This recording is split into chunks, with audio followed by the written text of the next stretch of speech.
রাত প্রায় শেষ। মোবাইলের স্ক্রিনে তাকিয়ে আছে এক যুবক। ক্যালেন্ডারে লাল দাগ দেওয়া, আগামীকাল রমজান। সে চুপচাপ বসে আছে, কিন্তু তার ভেতরে অদ্ভুত একটা খালি ভাব। আপনিও কি কখনো এমন অনুভব করেছেন? রমজান আসছে শুনলে উত্তেজনা হওয়ার কথা, শান্তি নামার কথা, কিন্তু বুকের ভেতর একটা অজানা ভয় কাজ করে। ভয় এই জন্যে না যে রোজা রাখতে হবে, বরং ভয় এই জন্যে এই রমজানটাও যদি আগের মতোই চলে যায়। আপনি এখন যেখান থেকেই দেখছেন, বাংলাদেশ, ভারত, সৌদি আরব, ইউরোপ, একটা প্রশ্নের উত্তর কমেন্টে লিখুন। আপনার জীবনের কোন রমজানটা আপনাকে সবচেয়ে বেশি বদলে দিয়েছিল? কারণ আজকের এই গল্পটা শেষ পর্যন্ত না দেখলে আপনি বুঝতেই পারবেন না আমরা ঠিক কোথায় ভুল করছি। বিসমিল্লাহির রহমানির রহিম। আসসালামু আলাইকুম ওয়া রাহমাতুল্লাহ। আপনারা দেখছেন ইসলাম ইজ মাই লাইফ। এই চ্যানেলে আমরা ইসলামকে শুধু শোনা নয়, অনুভব করার চেষ্টা করি।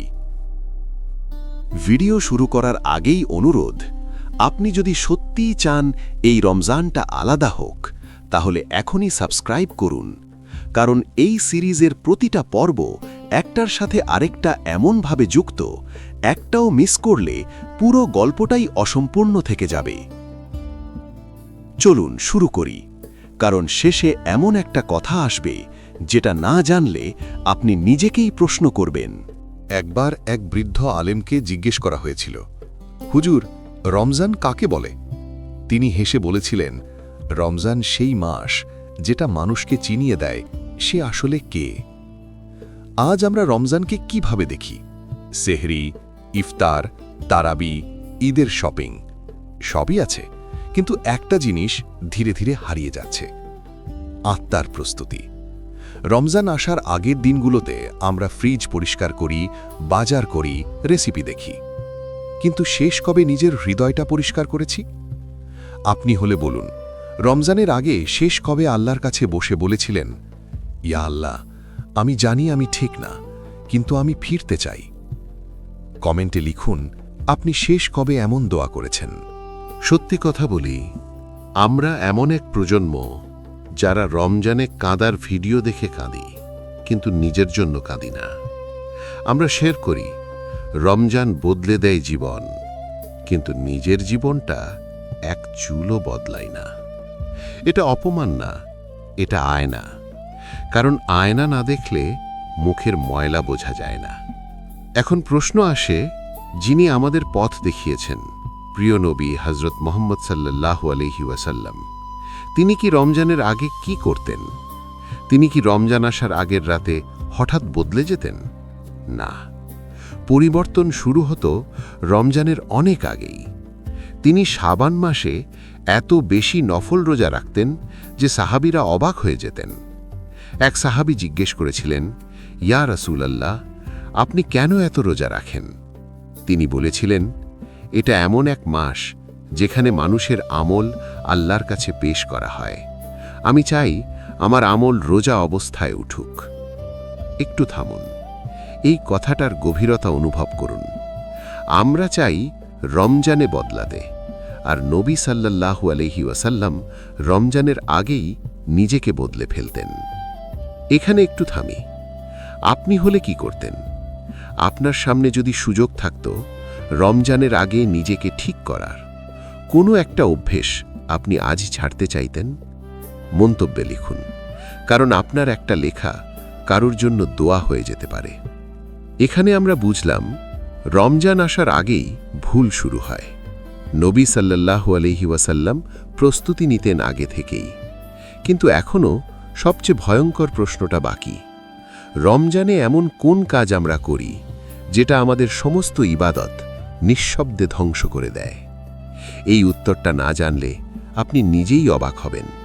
রাত আরও গভীর হয়, চারপাশ নিস্তব্ধ। মসজিদের মিনার থেকে ভেসে আসে নরম আলো, আর হৃদয়ের ভেতর জমে থাকা প্রশ্নগুলো এক এক করে মাথা তুলতে থাকে। আমরা প্রায়ই ভাবি রমজান এলে সব ঠিক হয়ে যাবে। কিন্তু সত্যিটা হলো, রমজান কাউকে বদলায় না। রমজান শুধু দেখিয়ে দেয় আমরা আসলে ভেতরে কেমন। এই কারণেই রমজান কারো জীবনে হয় মুক্তি, আর কারো জীবনে হয় কেবল আর একটা মাস। আপনি এখন যেখান থেকেই দেখছেন, একটু নিজের ভেতর তাকান। নিজেকে প্রশ্ন করুন, গত রমজান আমাকে কতটা বদলেছে? এই প্রশ্নের উত্তর সহজ না, কারণ সত্যি উত্তর দিলে নিজেকেই একটু লজ্জা পেতে হয়। আমরা রোজা রাখি, কিন্তু চোখ রোজা রাখে না। আমরা রোজা রাখি, কিন্তু জিহ্বা রোজা রাখে না। আমরা রোজা রাখি, কিন্তু হৃদয়টা রোজা রাখে না। এটাই সেই জায়গা যেখান থেকে রমজানের ব্যর্থতা শুরু হয়। একজন আলেম একবার বলেছিলেন, রোজা হচ্ছে তালা, আর চোখ, কান, জিহ্বা হচ্ছে দরজা। দরজা খোলা রেখে তালার কোনো মূল্য নেই। এই কথাটা শুনে অনেকেই হেসে ফেলেছিল, কিন্তু কেউ কেউ চুপ করে গিয়েছিল। কারণ যারা চুপ করে যায়, তারা নিজের ভুলটা ধরে ফেলে। এখন বলুন তো, আপনি কোন দলে? কমেন্টে লিখুন, এই রমজানে আপনি সবচেয়ে বেশি কোন জিনিসটা ঠিক করতে চান? কারণ মুখে না বললে মনও সিরিয়াস হয় না। রমজান আমাদের শেখায় নিজের সাথে সৎ হতে, কিন্তু আমরা উল্টো নিজের সাথেই অভিনয় করি। সাহারিতে উঠে দোয়া করি, ইয়া আল্লাহ, আজ রোজা রাখছি। কিন্তু সকাল হতেই ফেসবুক স্ক্রল, চোখের গুনাহ, মুখের গুনাহ সব আবার আগের মতো। এখন প্রশ্ন আসে, তাহলে রোজা কি নষ্ট হয়ে গেল? শুনুন, রোজা ভাঙা আর রোজা নষ্ট হওয়া এক জিনিস না। রোজা ভাঙে খাবার পানিতে, কিন্তু রোজা নষ্ট হয় চরিত্রে। এই কথাটা আমরা কেউই শুনতে চাই না, কারণ এটা শুনলে নিজেকে বদলাতে হয়। এখানেই আসি প্রিয় নবী হযরত মুহাম্মদ সাল্লাল্লাহু আলাইহি ওয়াসাল্লামের জীবনে। তিনি শুধু রোজা রাখতেন না, তিনি রোজাকে বাঁচিয়ে রাখতেন। সাহাবীরা লক্ষ্য করতেন, রমজানে তার চেহারায় এক ধরনের গভীরতা নেমে আসত। তিনি কথা কম বলতেন, কিন্তু যখন বলতেন, সেই কথাগুলো হৃদয়ে গেঁথে যেত। তিনি ইফতারের সময় কখনো তাড়াহুড়ো করতেন না। খেজুর হাতে নিয়ে প্রথমে তাকাতেন আসমানের দিকে, তারপর বলতেন, পিপাসা দূর হলো, শিরা উপশিরা সতেজ হলো, আর সওয়াব স্থির হয়ে গেল ইনশাআল্লাহ। ভাবুন একবার, আমরা ইফতারের সময় কি করি? আজান শেষ হওয়ার আগেই হাত চলে যায় খাবারের দিকে। দোয়া মনে থাকে না, কৃতজ্ঞতাও না। আপনি হলে কি করতেন? আজ থেকে যদি সিদ্ধান্ত নেন ইফতারের প্রথম মুহূর্তটা শুধু আল্লাহর জন্য রাখবেন, পারবেন? কমেন্টে লিখুন হাঁ বা না, কারণ এই ছোট ছোট সিদ্ধান্তই রমজানকে আলাদা বানায়। রমজান আমাদের শেখায় কমে সুখী হতে, কিন্তু আমরা শিখি বেশি নিয়ে গর্ব করতে। ইফতারের টেবিল যত ভারী হয়, হৃদয় তত হালকা থাকে না। এই কথাটা কঠিন, কিন্তু সত্য। এক সাহাবী বলেছিলেন, আমরা রমজানে ভয় পেতাম আমাদের রোজা কবুল হলো কিনা, আর আজ আমরা ভয় পাই ইফতারে কি বানাবো। এটাই সময়ের পার্থক্য। এখন একটা প্রশ্ন করি, আপনি যদি নবীর যুগে থাকতেন, আপনার রমজান কেমন হতো? এই প্রশ্নটা মনে মনে ভেবে দেখুন, তারপর কমেন্টে লিখুন আপনার উত্তরটা কি। কারণ আপনি যা লিখবেন সেটা আপনার নিজের প্রতিশ্রুতি হয়ে থাকবে। রমজান শুধু ব্যক্তিগত না, রমজান সামাজিকও। এই মাসে রাগ করা, অপমান করা, মানুষকে ছোট করা সবকিছুই দ্বিগুণ ভারী হয়ে যায়। নবী সাল্লাল্লাহু আলাইহি ওয়াসাল্লাম বলেছিলেন, যদি কেউ রোজা অবস্থায় তোমাকে গালি দেয়, তাহলে বলো আমি রোজাদার। ভাবুন একবার, কত বড় একটা শিক্ষা। আজ আমরা কি করি? রোজা রেখে আরও বেশি রেগে যাই। আপনি কি কখনো লক্ষ্য করেছেন রমজানি মানুষ একটু বেশি চেঁচায়? এটাই সেই জায়গা যেখানে আমরা নিজেরাই নিজের রোজার শত্রু হয়ে যাই। এখন এখানেই থামছি না, কারণ সামনে এমন একটা বিষয় আসছে যেটা জানলে আপনি হয়তো আগামীকাল থেকেই নিজেকে বদলাতে শুরু করবেন।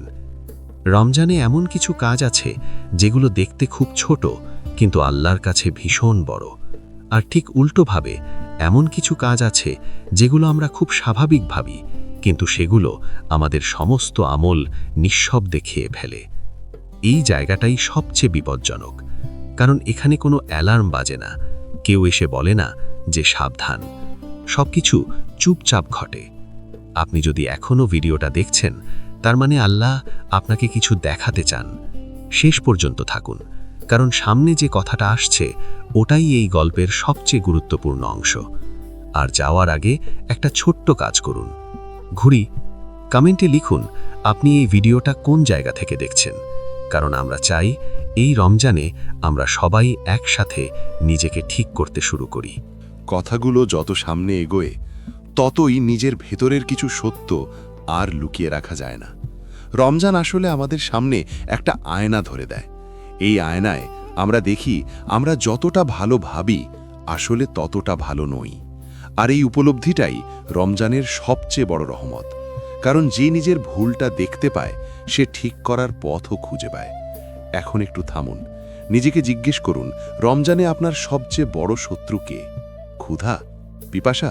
না, সবচেয়ে বড় শত্রু হলো অভ্যাস। যে অভ্যাসগুলো বছরের পর বছর আমাদের চরিত্রের ভেতরে বসে গেছে, রমজান এসে সেগুলোর সাথে যুদ্ধ ঘোষণা করে। আর এখানেই বেশিরভাগ মানুষ হেরে যায়, কারণ আমরা ভাবি রমজান মানেই সব ঠিক হয়ে যাবে।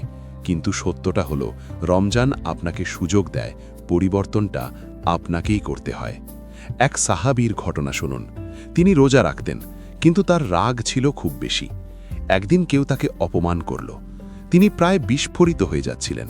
ঠিক তখনই নবী সাল্লাল্লাহু আলাইহি ওয়াসাল্লামের কথা তার মনে পড়ে গেল।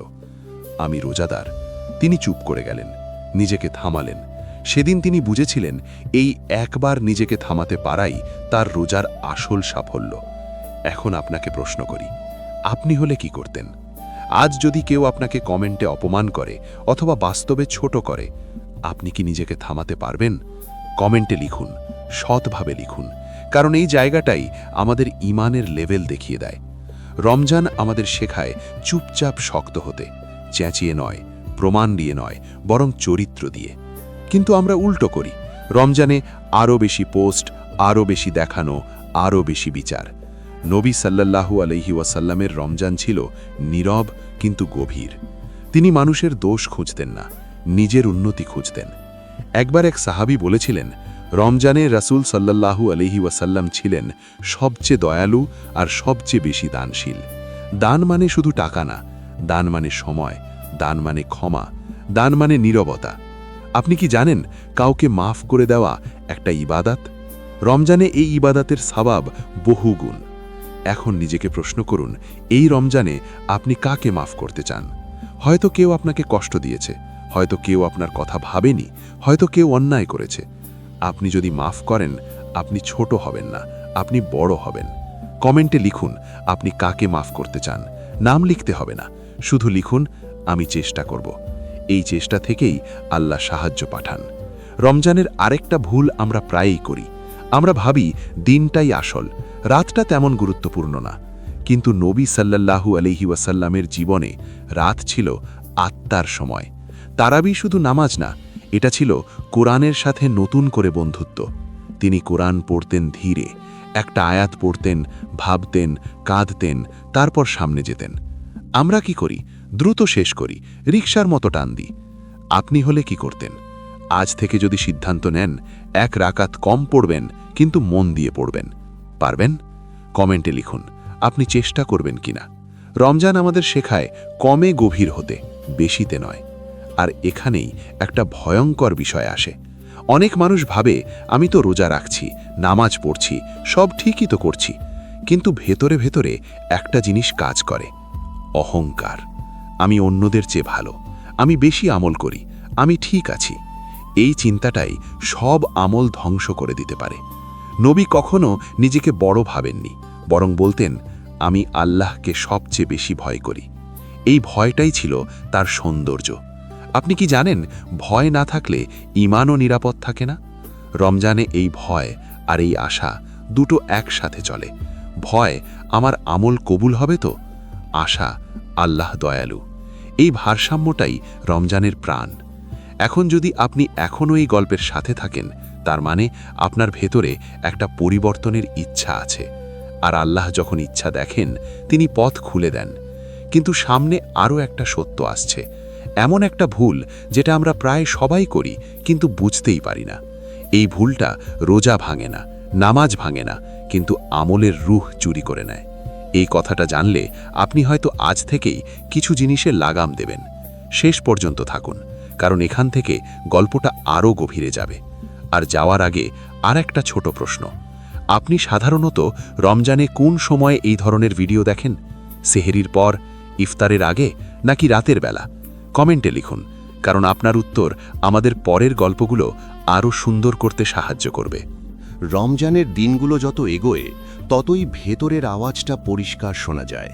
এই আওয়াজটা বাইরে থেকে আসে না, এটা আসে নিজের আত্মা থেকে। এই আত্মাই একদিন আমাদের বিরুদ্ধে সাক্ষ্য দেবে, আবার এই আত্মাই আমাদের পক্ষে কথা বলবে। প্রশ্ন একটাই, আমরা আজ তাকে কি শেখাচ্ছি? রমজান শুধু খাবার ছেড়ে দেওয়ার নাম না, রমজান হলো নিজের ভেতরের পশুটাকে চুপ করিয়ে দেওয়া। কারণ মানুষ হিসেবে আমরা যতটা সভ্য, ভেতরে ভেতরে ততটাই বন্য। লোভ আছে, হিংসা আছে, রাগ আছে, অন্যের পতনে অদ্ভুত এক শান্তি আছে। এই জিনিসগুলো সারা বছর আমরা ঢেকে রাখি, রমজান এসে ঢাকনাটা খুলে দেয়। আপনি কি খেয়াল করেছেন, রমজানে কিছু মানুষ আরও রেগে যায়, আরও অধৈর্য হয়ে ওঠে? কারণ অভ্যাসের শেকল যখন টান মারে, আত্মা তখন চিৎকার করে। এটাই পরীক্ষা। নবী সাল্লাল্লাহু আলাইহি ওয়াসাল্লাম বলেছেন, শক্তিশালী সে নয় যে কুস্তিতে জেতে, শক্তিশালী সে যে রাগের সময় নিজেকে নিয়ন্ত্রণ করতে পারে। এই হাদিসটা রমজানে যেন আরও জোরে শোনা যায়। এখন একটুখানি থামুন। আজকের দিনে আপনি কয়বার রেগেছেন? একবারও হলে নিজেকে দোষ দেবেন না, শুধু লক্ষ্য করুন, কারণ লক্ষ্য করাটাই পরিবর্তনের প্রথম ধাপ।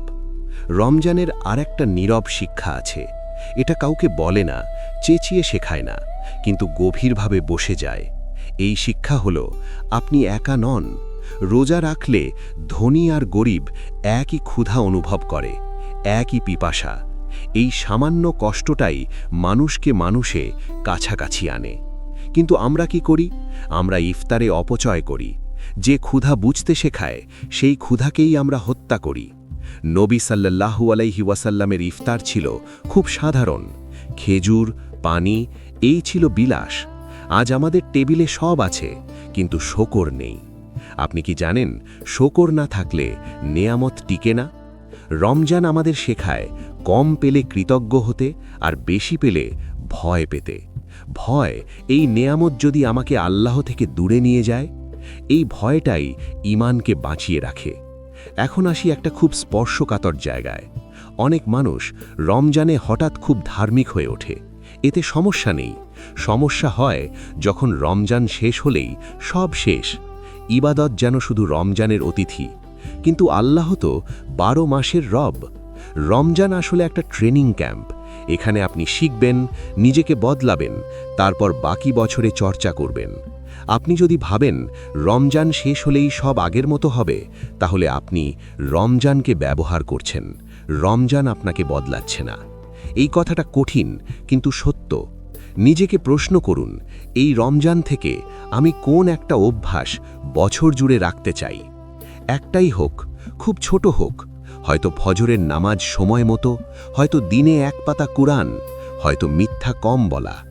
একটাই যথেষ্ট, কারণ আল্লাহ ছোট কিন্তু নিয়মিত আমল ভালোবাসেন। এখন একটা ঘটনা শুনুন। এক ব্যক্তি নবী সাল্লাল্লাহু আলাইহি ওয়াসাল্লামের কাছে এসে বললেন, আমাকে এমন কিছু বলুন যা আঁকড়ে ধরতে পারি। নবী সাল্লাল্লাহু আলাইহি ওয়াসাল্লাম বললেন, বলো, আমি আল্লাহতে ঈমান এনেছি, তারপর সোজা থাক। এই সোজা থাকাই সবচেয়ে কঠিন। রমজান আমাদের এই সোজা থাকার স্বাদটা চিনিয়ে দেয়, কিন্তু স্বাদ পেলেই খেয়ে ফেলতে হয়, না হলে ভুলে যাই। আর ভুলে যাওয়াটাই মানুষের সবচেয়ে বড় দুর্বলতা। এই জন্যই কুরআনে বারবার বলা হয়েছে, স্মরণ করো। স্মরণ না থাকলে ইবাদতও শূন্য খোলস হয়ে যায়। আপনি আজ যদি এই কথাগুলো শুনে একটু চুপ করে যান, একটু ভাবেন, তাহলে এই ভিডিও আপনার জন্যই। কারণ যে ভাবে সে একদিন বদলায়। এখন আসি রমজানের শেষ দিকের একটা ভয়ঙ্কর ভুলে, শেষ 10 দিন আসলেই আমরা ক্লান্ত হয়ে পড়ি, উৎসাহ কমে যায়, আমল ভারী লাগে। কিন্তু এই সময়েই লায়লাতুল কাদার লুকিয়ে থাকে, এক রাত যা 1000 মাসের চেয়েও উত্তম। ভাবুন একবার, একটা রাত যা 83 বছরের চেয়েও বেশি। এই রাতের জন্য নবী সাল্লাল্লাহু আলাইহি ওয়াসাল্লাম কোমর বেঁধে নিতেন, পরিবারকে জাগাতেন, নিজে বেশি বেশি ইবাদাত করতেন। আর আমরা এই সময়েই ঘুম বাড়িয়ে দিই। সময় নেই বলি, ক্লান্ত বলি। সময় নেই এই কথাটা আসলে অগ্রাধিকার নেই এই কথার সুন্দর সংস্করণ। যার কাছে আল্লাহ গুরুত্বপূর্ণ তার কাছে সময় থাকে। এই কথাটা নিজের জন্য বলছি, আপনার জন্য না, কারণ আমরা সবাই এই ভুলটা করি। এখন শেষের দিকে একটা অনুরোধ, এই রমজানে নিজেকে নিখুঁত বানানোর চাপ নেবেন না, শুধু চেষ্টা করুন সৎ হতে। আল্লাহ নিখুঁত চান না, তিনি চান ফিরে আসা বান্দা, যে বারবার পড়ে আবার উঠে দাঁড়ায়। আপনি যদি আজ পর্যন্ত 1000 বার ভুল করে থাকেন, আজ আবার শুরু করলে আল্লাহ বিরক্ত হন না, বরং খুশি হন, কারণ ফিরে আসাটাই সবচেয়ে বড় ইবাদত। এখানেই এই অংশটা থামাচ্ছি, কিন্তু গল্প এখনো শেষ না। সামনে আছে রমজানের বিদায়, আর সেই বিদায়ের নীরব কান্না।